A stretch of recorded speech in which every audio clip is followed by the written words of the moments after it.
देखो time required to deliver the water of 500 centimetre cube is equal to 1 minute, ये हमें दिया हुआ है। ठीक है, ये सम्स में दिया हुआ है।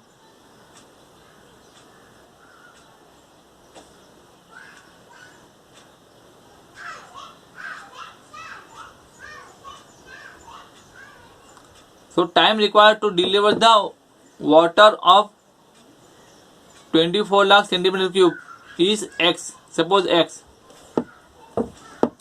ये हम लोग ने x समझा कि वाटर टैंक का वॉल्यूम कितना है 24 लाख सेंटीमीटर क्यूब।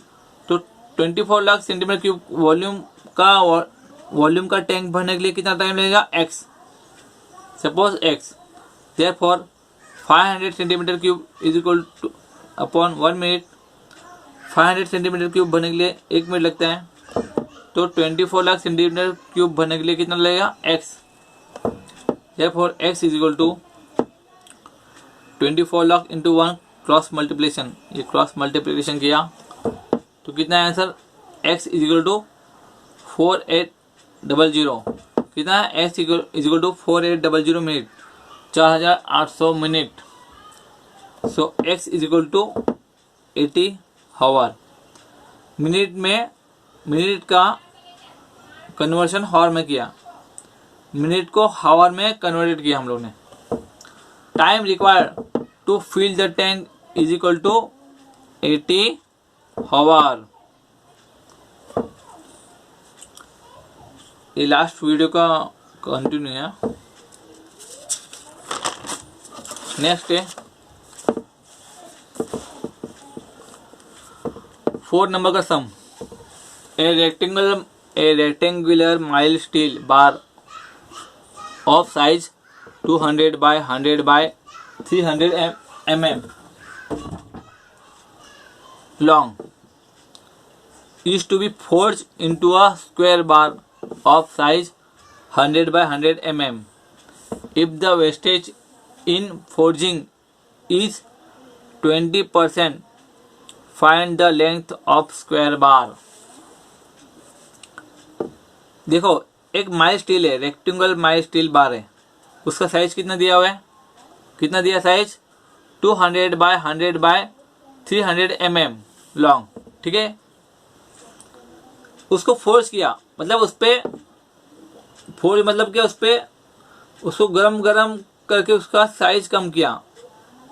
वो जो रेक्टेंगुलर बार था उसको हम लोग ने स्क्वायर बार में कन्वर्ट किया, गरम पे मार के।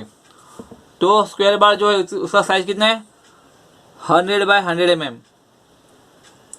अभी जो चीज़ हम बड़ी चीज़ को हम लोग छोटा चीज़ करते हैं तो उसमें कुछ वेस्टेज हो निकलता है, जो हम लोग फोर्जिंग करते हैं ना, फोर्जिंग। अभी कोई बड़ी चीज़ है उसको छोटा करना हो साइज में तो कुछ तो वेस्ट तो निकलेगा नहीं। तो वेस्ट कितना निकला है 20% वेस्ट निकला है, क्योंकि बड़ी चीज को हम लोगों ने छोटी चीज में कन्वर्ट किया है, तो 20% वेस्ट निकला है। Find the length of square बार हमें पूछा है।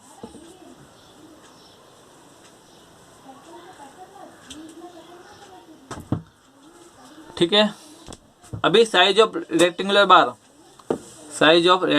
बार कितना दिया है 200 by 100 by 300 mm।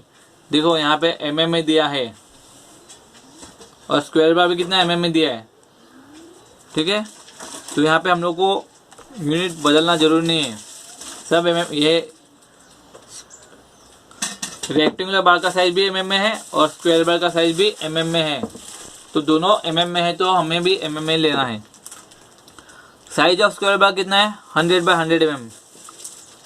Wastage at the time of forging कितना है 20% वेस्ट हुआ है।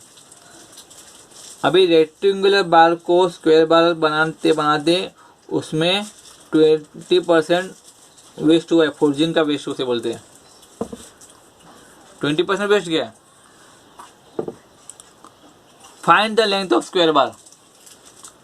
ठीक है, लेंथ ऑफ स्क्वायर बार का लेंथ हमें निकालना है। वॉल्यूम ऑफ रेक्टेंगुलर बार कितना है, क्या फॉर्मूला है, L into B into H, but here is a square bar. देखो ये रेक्टेंगुलर बार है,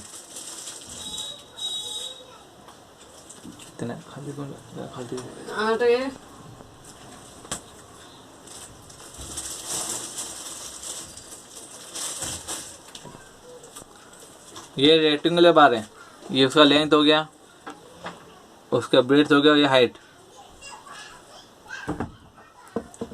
ए into A into A into A into L, मतलब A square into L. Volume of square bar क्या है, therefore volume of square bar कितना आएगा, 80% volume of rectangular बार, बराबर। ये 80% क्यों दिया है कि 20%, अभी रेक्टेंगुलर बार 100% था, बराबर, तो उसमें से स्क्वायर बार बना है तो 20% कम हो गया, तो स्क्वायर बार कितना आएगा, 80% आएगा ना, 20% तो वेस्ट है। अभी समझो रेक्टेंगुलर बार 100% है, उसमें से 20% वेस्ट है, तो स्क्वायर बार कितना आएगा, 80%। हमको 80% ही मिला ना स्क्वायर बार, 20% तो वेस्ट गया ना। अभी 100 में से 100 माइनस 80 कितना आएगा, 20, वेस्ट है, 20 वेस्ट गया, वेस्ट, ठीक है। तो वॉल्यूम ऑफ स्क्वायर बार कितना आएगा, वॉल्यूम ऑफ स्क्वायर बार कितना आएगा, 80% is equal to volume of rectangular bar, क्योंकि रेक्टेंगुलर बार पूरा 100% था, तो उसमें से 20% माइनस करो, क्योंकि वो वेस्ट गया है, तो वेस्ट गया इसलिए वो निकाल दो, तो जो भी कुछ बचा उसमें से, तो उससे क्या बना, स्क्वायर बार बना। तो कितना मिला, 80% ही मिला ना हमको। तो volume of square bar is equal to 80% of volume of rectangular bar. तो वॉल्यूम ऑफ स्क्वायर बार कितना है, ए स्क्वायर इंटू एल, देखो A square into L, sorry square bar है, स्क्वायर बार है, स्क्वायर है ना, स्क्वायर इक्वल है।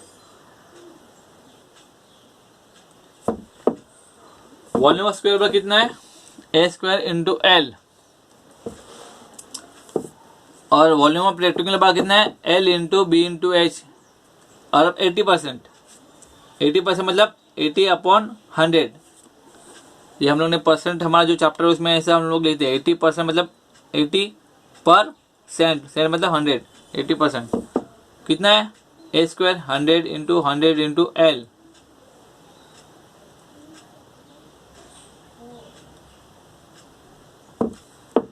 ए into L. ये कितना दिया, स्क्वायर बार का है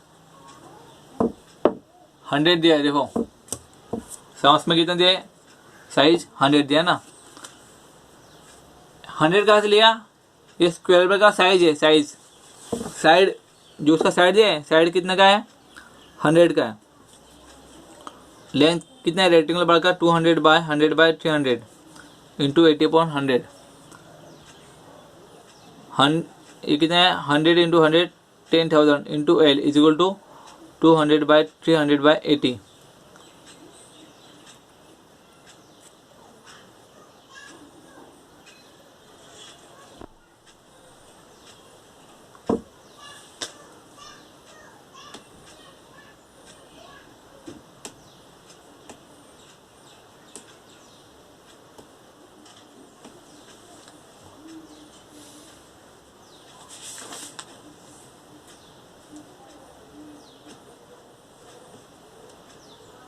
टू 200/300/80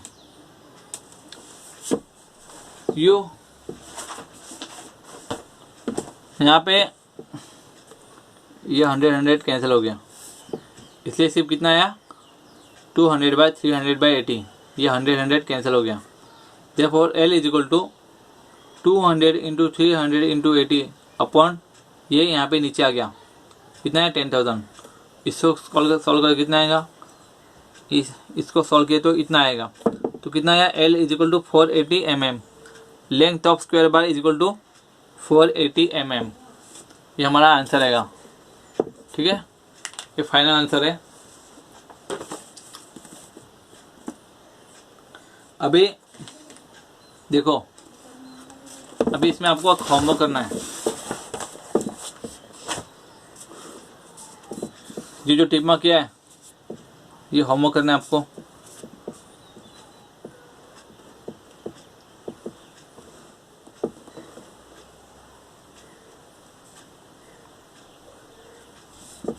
ये टिक मार्क है वो होमवर्क करना है।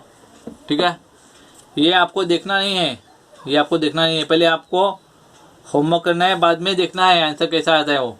ठीक है, ये होमवर्क करना है, ये एक सम्स पूरा होमवर्क करना है। देखो EW लिखा है, टिक मार्क किया है, वो होमवर्क करना है आपको। होमवर्क आपको रजिस्टर में लिखना है होमवर्क करके। ठीक है, ये हो गया होमवर्क एक होमवर्क। अभी ये दूसरा होमवर्क करना है, ये दूसरा सम्स होमवर्क 2, ये वाला सम्स। ये तीसरा होमवर्क है और ये चौथा। ठीक है, ये दूसरा,